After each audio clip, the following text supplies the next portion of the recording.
Owen.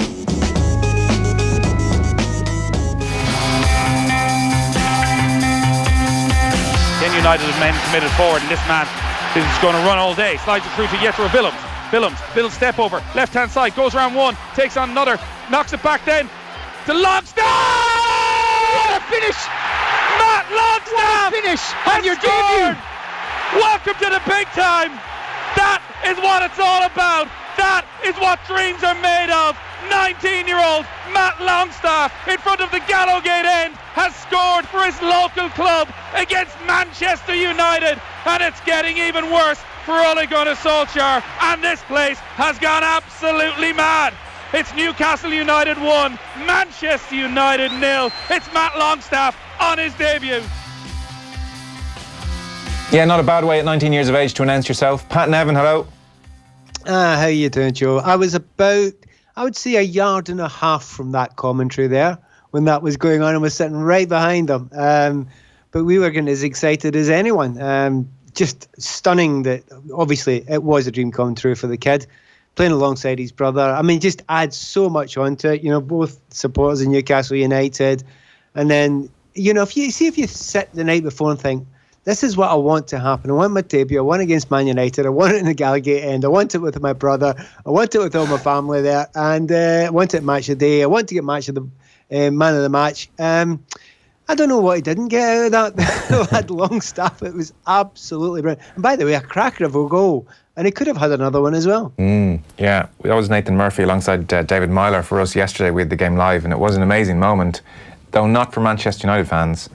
This is getting grimmer by the week in so many ways. Just overall terms yesterday, I think it's a performance we've seen from Manchester United several times now, that we saw again yesterday. But broadly speaking, what were they offering up? How were they? Were they as bad as ever? Well, I remember I was at the West Ham game when they played down there, and I just thought they look bang average, right? That's the only way to describe them. A really dull average side. At the moment, they're aspiring to average. It's really... You watch them play, and it's slow, and it's dull, and it's unimaginative. There's not an idea in their mind. The last time they were dependent a wee bit on Juan Mata being the creative force, but he was against Declan Rice, and he never got a kick. And I thought, well, that's Declan Rice. Well, Juan, who I adore and love, and he's such a good guy, but he didn't get a kick yesterday either. It was just didn't have the legs to get away from them. So you take his creativity out of it, and there's nothing creative left. Absolutely nothing. It's just an incredibly average side. Now, can we give them a couple of excuses, right? First of all, you've got two sort of fullbacks who could be wing-backs who normally go forward. So, obviously, Wan-Bissaka, you know, one side, that's fair enough. He can add something. But is he going to completely and utterly change your team? Nah. Luke Shaw, the other side, if he was fit, still don't think he's going to completely change your team. They're missing Pogba. Let's be fair. Have you watched Pogba this season? Is he going to change every game? And then up top, maybe the one guy that could have helped him a bit was Martial. That would have given, you know, a wee bit more time for Rashford to go out wider, where he might have had more of an effect. But so many might. Have a look at all the other teams. They lose players, and they don't play like that. Why is there such a lack of pace in Manchester United's play?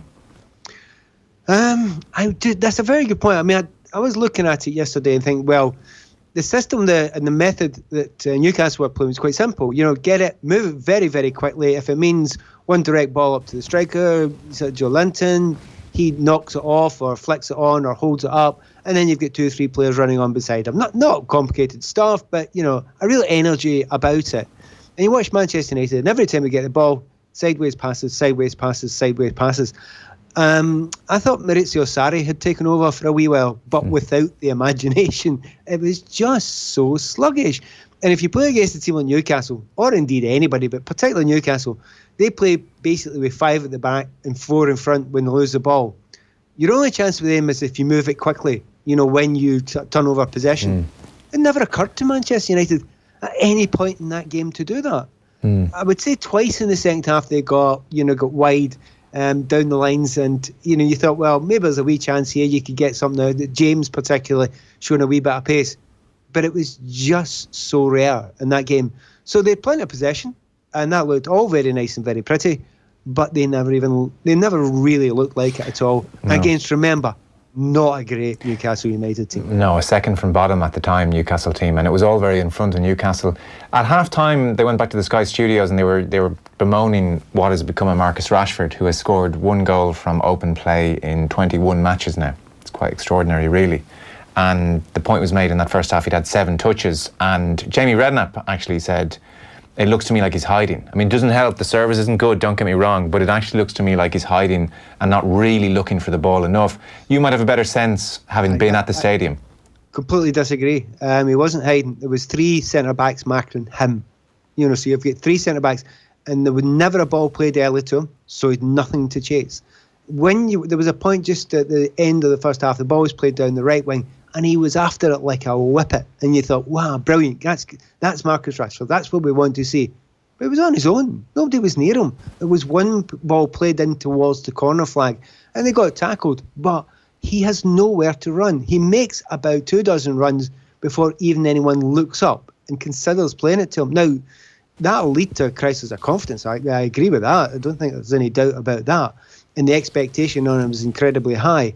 But the way they play, if you had to figure out a way that would not suit Marcus Rashford, they're playing it, and they're playing it every single week. So the easiest thing in the world is to point to him. I'd go and point to every other player in that team and say, what on earth are you doing not moving that ball quicker? Another reason is it's just kind of lack of quality. I mean, Fred was, almost invisible for most of the game. McTominay put in a bit of a shift, but it was very kind of one-paced as well, and they were kind of outfought in that midfield area. And you keep on looking through it, and you just think, you kind of just need a little bit of imagination, a little bit of pace, a little bit of maybe youthful exuberance. I heard a few people also saying, they'll bring on the youth the way Chelsea have done, that'll work. Yeah, Chelsea have been at that for 10 years. Yeah. They've had the best academy for 10 years. If you throw those kids in now, they'll get absolutely swamped. I think that's a good point to make, actually, and maybe it broadens the topic out a little bit on United, because Jonathan Northcroft had a piece yesterday in the Sunday Times, and he was making the argument that this notion that there was great talent coming through at United, he was saying they're in the second tier of the under-23s league. They haven't been to an FA Youth Cup quarter-final since about 2012. They don't have the talent. If you look at England representative teams, it's full of Manchester City and Chelsea players with a smattering of the other clubs. So for the last decade, United has not had a hothouse. So there is not a class of 92 type thing coming over the hill. And yet Ole Gunnar Solskjaer seems to have, maybe, I don't know, is he romanticised it a touch, but he's very keen to give youth its chance. But it doesn't seem like they have that youth coming through that's going to save things. That combined with... They've got youth. Yeah, go on. They've got youth, but not good enough. Not quality, enough good enough youth players. I mean, they'll have 1 or 2 that'll come through. Rashford obviously was a bit of a star when he came through. And they've looked, there's certainly no lack of heart and work rate for the kids that have got the little bits of chances that I've watched. And Chong, there was 3 or 4 of them on the pitch, wasn't there, over in PSG in Paris, when they managed to get that win. But that was an extraordinary game where they should have actually been beaten by about 5 goals. It was just the weirdest game in history, that game. I don't think they've won a game away from home since then. No. It was just the weirdest game in history, that. But I look at all those young players there, and they're fine. They're okay. Are they good enough to go and take you top 4? Absolutely not. Absolutely not. And it underlines that point where you can keep on shouting about these youth players all you like. They're not even the best there is around. And even those that are the best around, I mean, you look at Chelsea, they've had so many players in that under-21 team for so long. I mean, you're talking a decade worth, and then winning, that youth league time and time and time again. But look how many actually still get through. It's only 2, 3, 4. It's not completely and utterly changing the entirety of the team. Now, Chelsea's, and even for that, Chelsea's an outlier. It's extraordinary if you turn around and you think that's going to get Manchester United back to the very top just now. In simple terms, it won't. I'm not saying you don't win anything with kids. You got to make sure they're hell of a good kids. Yes, and they have plenty of support around them, which these kids don't. So, Solskjaer's misjudged this, you would have to say, in many respects, at the start of the season, when the likes of Lukaku went, that he didn't demand reinforcements. That he's almost said, well, we can enter a period of transition and give youth its chance. And Mourinho, for all his foibles, he understood the value of Lukaku, and he understood the value of Fellaini and steel and a bit of physicality, you know. So, and United, will we sign Dybala? Maybe, because he's available. It doesn't really fit into much, but maybe we won't. Like, you think now Solskjaer, or a more experienced manager, should and would have gone into Ed Woodward and said, we need players. We really do. We need experienced, good players. Where does this go now? Like, they haven't won an away game since February in the Premier League, and any away game since PSG. The next month after the international break, 5 away games, I think, and Liverpool at home. That's the next month. So this could get very, very ugly. They're 2 points above the relegation zone. I never thought we'd be having this conversation before Christmas. I promise. This was not where I wanted to go. No. But that conversation now has to begin. This is really worrying. This is free flow stuff. The weirdest thing about it, after the first game of the season, they beat Chelsea 4-0, and everyone was kind of lulled into this false sense of security, and you're thinking, yeah, that'll be great there. Yeah. No, you need to get the best out of every one of those players just about all the time. And look at the underachievers. You know, Pogba, massive underachiever. Martial's been injured. You know, they've bought a right back for 60 million quid, and he's injured. But that's not going to completely change the team. And it hurts me, and it physically hurts me to say Juan Mata just doesn't look he's got the pace to play at that level. Yeah. You know, with that type of player, the type of players that are in the Premier League just now. So you look at a lot of the big names. To be fair, see if you stick Romelu Lukaku in that team the way they're playing just now, they'd be worse, because he won't move around. You need to actually give him chances much, much quicker. So he's not a hold-up link player. That's never really been his best kind of position. And I think he would have been, I don't know how much he would have added to it. Okay. What he could have maybe done was, as I say, given Rashford the chance to go a little bit wider. And I don't actually think Rashford's a particularly great centre forward myself anyway. I think he's a great wide attacker in the Thierry Henry kind of style when he was coming off the left, particularly for Arsenal. So, you know, everyone's talking about Ole Gunnar Solskjaer just now, and it may well be that, you know, they don't stick with him long term. But that's not the problem. The amount of money that Manchester United has spent over the last 4 or 5 years, and then you turn up and you look at that team on the pitch and you think, what? No, it's true. It's true. But when I said this conversation, I think we'd have before Christmas, it is the Ole Gunnar Solskjaer conversation. I mean, yeah, you will have that conversation. Then you'll have another one afterwards. You got to look higher. It's not really looked like joined up thinking for a long time, has it? No. You know, it's a lot of teams. You know, if you stick with a manager, the Chelsea method was a different manager every year, but it's okay. You're buying in the best players, so it doesn't matter. That's fine.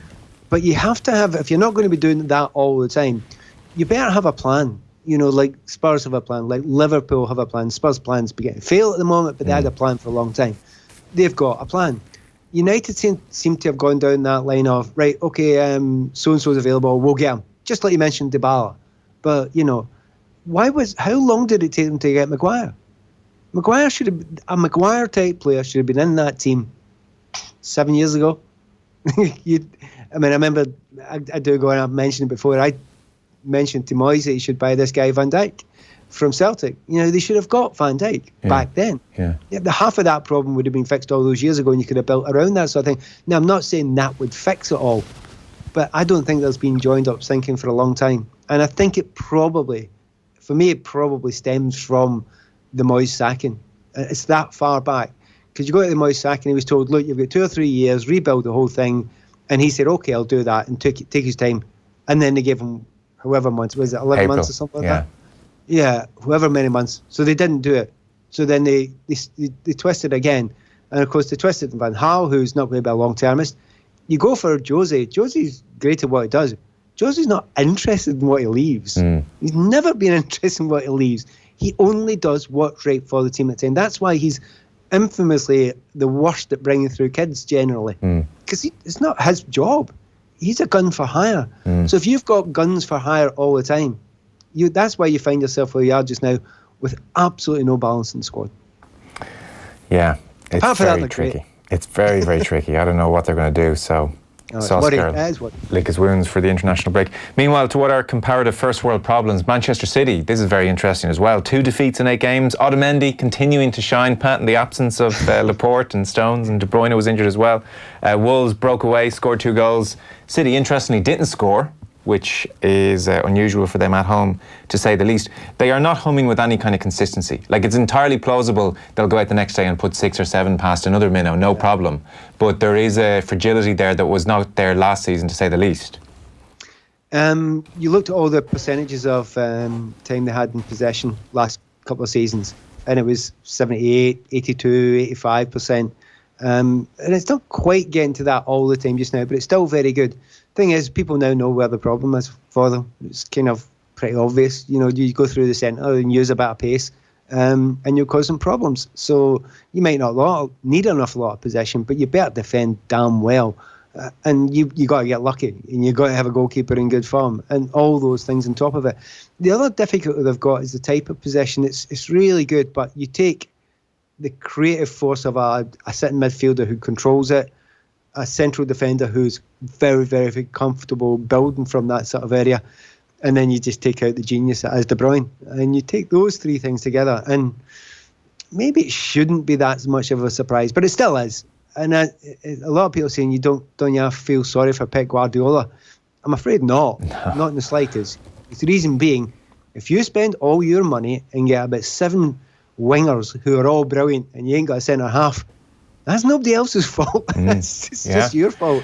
That's about squad balance. That's a very legitimate criticism of them. There's no doubt that they find themselves in this position. And then Liverpool fans now find themselves in the weird position where they don't want to say it out loud, but inside they can kind of say, we're probably going to win the league now. An 8-point lead. Can we say this out loud? Because they must be all thinking it. They must be thinking it, but they say the cliche, look, it's early in the season, we'll just take the next game as it comes, for a reason. It's because we've all seen it falling apart time and again. That the players. I'm talking about the reality now. Like, Liverpool must be nailed on favourites in your mind to win the league now. Yeah, absolutely. However, just say there was Steven Gerrard and Slip in the same sentence, and then suddenly they go, nope, we're not going to say that out loud, we're not going to count any chickens. A funny thing happened to me the other day. I completely forgotten about this. That's quite typical of me. I probably mentioned I've just finished writing a book, right? Sent it in last week, right? So but I had to go and look at some of my history of the games I played with Chelsea and Everton, and the things you forget are incredible. But we were at Chelsea at one point in the third season, my season at Chelsea. We were 4th, and we were 4 points off Everton with 2 games in hand. They were top. Basically, if we win the 2 games in hand, we go top. We are absolutely flying. It's March. What can possibly go wrong? Tell you what went wrong. We get beat 6-0 the next game. We get beat 4-0 the game after that, and we won 1 game between then and the end of the season and limped in 6th place with no obvious reason other than our goalkeeper got injured. That made a big difference.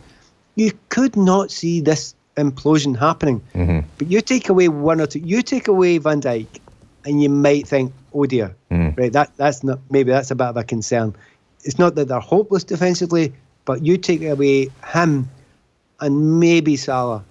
You know, if you're just unlucky with injuries, and they can happen, they do happen. You just look at Chelsea just now. They've not got a centre back. That Rudiger's the best player. The back, they've not got him. They've not had him all season. They're getting away with it, but they're having to score a whole bunch of goals because they're losing a whole bunch of goals. It can sometimes just take one player to make it a bit rocky again. That's why Liverpool, quite rightly, will not allow themselves to get carried away. No, it's true. It's a very fair point. I suppose it's just this strange situation whereby you remember when they almost won the league that year of the Gerrard slip, and for maybe the last 5, 6, 7 games, every time the team arrived at Anfield, there were smoke going off, and they were lining the streets to welcome the bus, and this is happening, and it's amazing. And that was just the media. Yeah.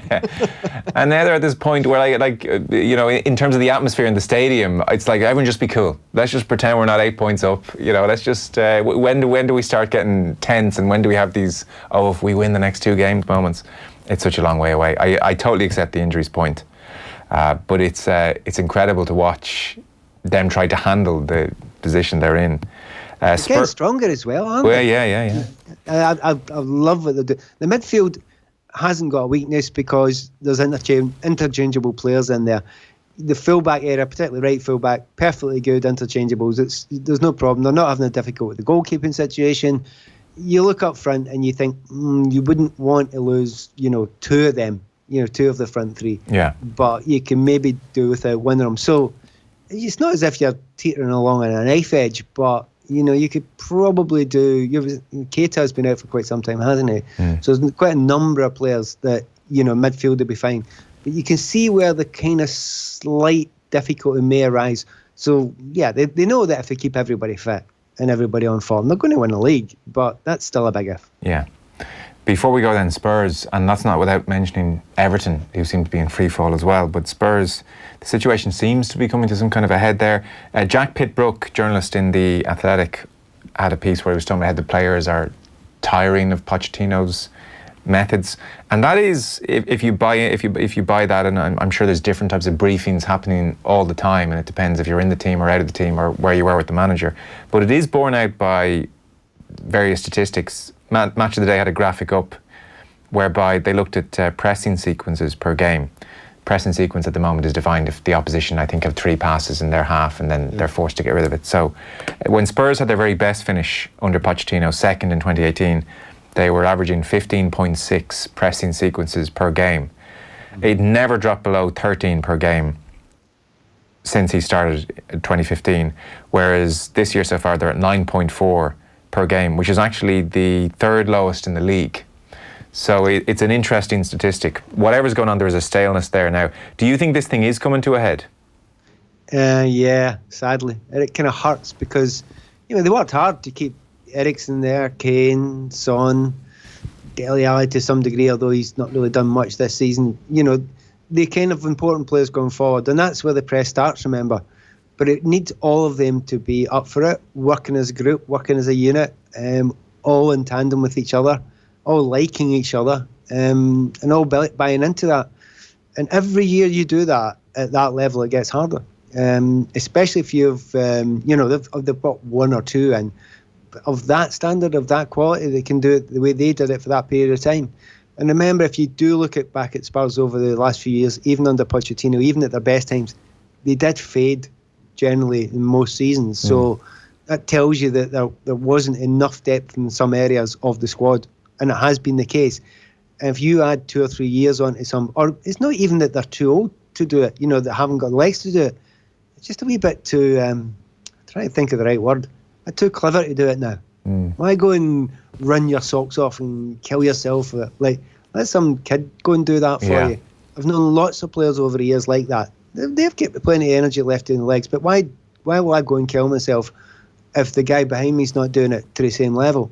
And it only takes 5% off. You talk about those numbers there. It's only 5%, 10% off, and then suddenly those numbers completely and utterly change around. And you see it when, if you can't do it anymore, if you're not doing it anymore, Pochettino better come up with a new idea. And maybe that's one of the problems. They don't fancy that massive, incredible high press chase, closed down, playing at that tempo every single week, and then getting all the way to the Champions League final and doing it all the time, year in, year out, year in, year out. It kind of wears you. It just wears players down, especially if they kind of keep on going to the well with the same guys all the time, particularly up front. It's not easy to do that. And it just, as I say, it takes one of them to take 5 or 10% off.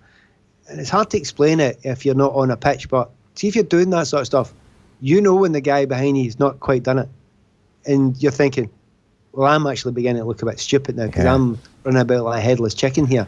So it's kind of almost unspoken. You think, right, well, I can't do that anymore because I'm looking stupid, and it just takes one. Yeah, and I can't say if it's Harry. I don't think it's Son. Can't say if it's Eriksen, although he's not been playing. They're just not working as a unit anymore. Yeah. It might be subtle things. You've explained it very well, to be honest. And then just to finish, this is a soap opera point, really, but there is the interesting spectacle looming of Florentino Perez is waiting for the opportunity, by all accounts, to get rid of Zidane. Ole Gunnar Solskjaer's time looks to be coming to a head as well. And then Pochettino is a man they've both wanted. You don't know if he wants to get straight back into work if this thing ends at Spurs. And if he does, then Real Madrid are not going to want to risk Manchester United getting him, probably, and vice versa. So there could be a little game of musical chairs all about to explode suddenly. Exactly, and I think the kind of spanner in the works there again is Mourinho, isn't it?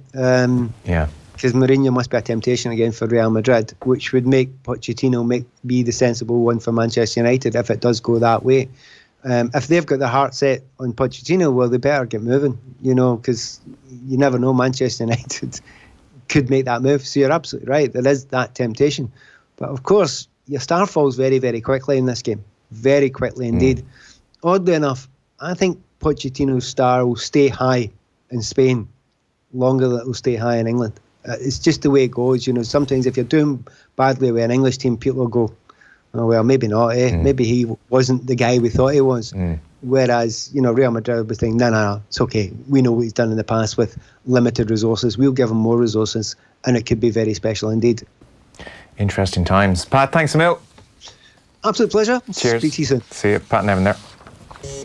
Football on Off the Ball with Paddy Power, the greatest football partnership since Shearer and Owen. They say that hindsight is 20/20. But what's the vision for the coming year? Tomorrow is Budget Day, and News Talk has you covered, whatever way you look at it.